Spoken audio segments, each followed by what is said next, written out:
Bro, if people literally piss the living hell out of you and frustrate you, and people's opinions just weigh in on you, and you just keep thinking about people or rethinking scenarios in your head and keep thinking what other people thinking about you, it's just frustrating.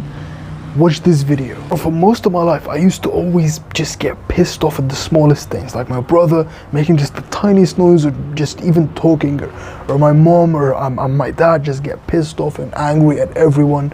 And you know, even just a couple of months ago, right? I learned this just a couple of months ago.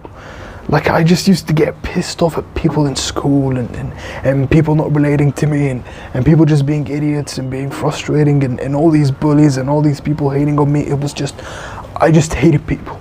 Like, there was a very long period of my life I just hated people completely, right?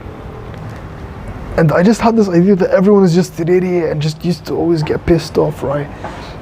But it all changed when I read a book called The Let Them Theory by Mel Robbins. Now, I know this is gonna sound all very self-help and cringe and whatever, but I promise you, this literally changed my life, right? What the book talks about, and this is what I want to talk to you, what I want to talk about in this video, is when we find people frustrating and just very annoying and just frustrate the hell out of us and just make us pissed off, right? We say, let them. And then we say, let me. So let them do what they want to do. And we tell ourselves, let me. Now, what I learned from the book, and this is what I learned from my own experience, from my life, all these years, 17 years, right? Which is like literally nothing, but yeah, from my personal experience and from dealing with people, is that we have this idea, and most of an anxiety and most of the stress and most of the frustration and most of why I find people annoying is because of this idea that we want to control people. Like, all of us are narcissists in a sense, right? And it's basically just a trauma response because of the control we didn't have, me and you, in our childhoods, because of like the trauma we went through, or even when we were like bullied or something like that. We tend to want to control when we are adults. But the thing is, we can't control anyone. I can't control you, you can't control me. We can only control ourselves.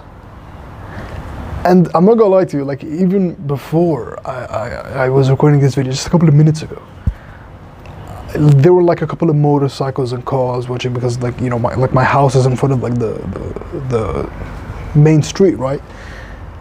And I was just telling myself, oh, this is so, like, my mind was just getting frustrated about like how the traffic is and everyone's crossing. But I just told myself, just let them, and told my mind, stop trying to control this, because this is something you can't control.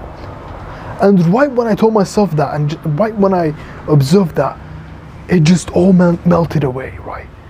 And thinking about it, looking at even on myself, like, I used to have just this deep need for control and feeling like I can change people, I can change anyone, but really I can't control people, I can't change people. Like, I'm not gonna lie, I keep seeing people, you know, when I'm in like a restaurant or like at the airport or anywhere, right?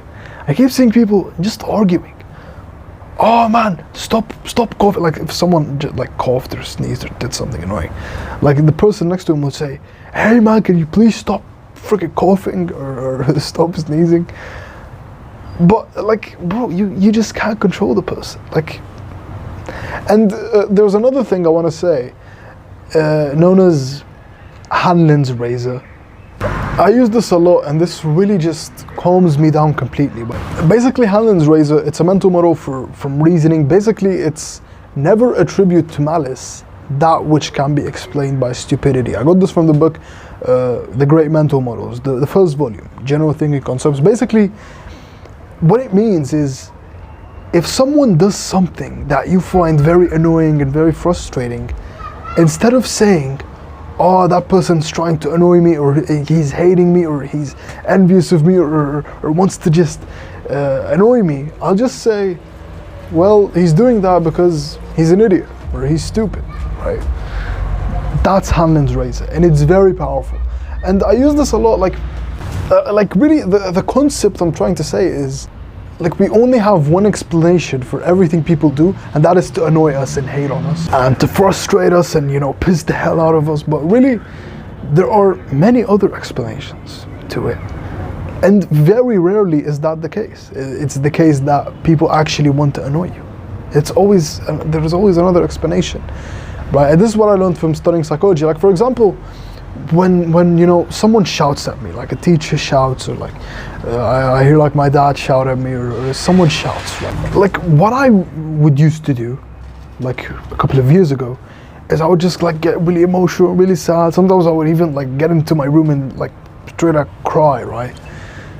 But now what I do is I just stay silent, probably walk out of the room or leave the place, because I'm becoming increasingly intolerant of that behavior, right? And I don't accept that behavior anymore. And I would just tell myself, like, that person is just emotionally immature, he's insecure, he feels very weak inside. Like he's very weak, because if someone is, like, I've talked about this a lot, but if people who are very powerful, if you look at history, like Napoleon and Alexander the Great, even though they had some occasional outbursts, most of the time they're very calm. They have this masculine shelf. They're very calm. They're very silent. They always say less than necessary, right? This is what Robert Greene talks about. But anyways, I would say that, or I'll tell myself, but maybe that person just shouts at everyone because they have problems at home, or maybe that person has trauma, or maybe that person, you know, he's just an idiot. He's just an idiot. And if someone is trying to annoy me right now, right, I will tell myself, yeah, he's just annoying by nature. It has nothing to do with me. That's not my responsibility, right? So I'm like, the thing I'm trying to say is we can't control other people. We can only control ourselves. And people keep taking things personally, and I used to always take things personally most of the time. But really, like, very rarely is it actually personal, right? Or I would argue it's almost never personal, honestly, because if we think about people, like, the reason people shout and scream and do these frustrating things and just keep pissing the hell out of you and do all these things, it's because of trauma, really. It's because they had a lot of trauma, so they are unleashing those negative emotions and projecting them onto other people. So it has everything to do with them and has nothing to do with you. And right when I realized that, bro, it just became so freeing. And this is what Mel Robbins talks about, right, in her book. I don't really watch these like self-help gurus anytime, but this was really a great book, the Let Them Theory. Like, whenever someone does anything annoying, I just say, let them. Let them be exactly as they are. And I tell myself, let me focus on myself. Let me read. Let me create content. It's that simple. And once we look at life like that, it just becomes so freeing. Because here's the thing, like, if we think about all we have as human beings is time and energy. Like, all we have we are human beings, it's time and energy. Yes, you can increase your energy by, you know, nutrition and lifting weights and take care of your sleep, but there's only so much energy you can increase. And time, yes, you can live longer, you can increase your longevity with exercise and nutrition and sleep, of course, but like, there's only so much, and these are limited resources that we have. So we can't just be focusing them. Like, if we imagine we have 100 units of time and energy, right? We just can't waste them on, oh, what is this person thinking about me? And what this girl thinks about me? Or what this kid in school or this boy in school thinks about me? Like, it just doesn't make sense. Or this person shouts at me. Like, bro, we need to put all these 100 units into what's important in life, into the people that we actually love, into our actual goals, into reading books, into creating content, into going to the gym, like, into our passions, into what we actually love. Into becoming the best versions of ourselves, like self-actualization, the highest need in Maslow's hierarchy of needs. We fulfill every single need to become the best versions of ourselves. Every need, physiological, safety, love and belonging, self-esteem, all of them are fulfilled first to become self-actualized. Alright, so yeah, that's what I learned. That's how I personally overcome people who are frustrating and annoying and do who piss the hell out of me, but that's how I really get over it. And I hope I gave you value in this video. And as always, bro, we're in this together. We will make it.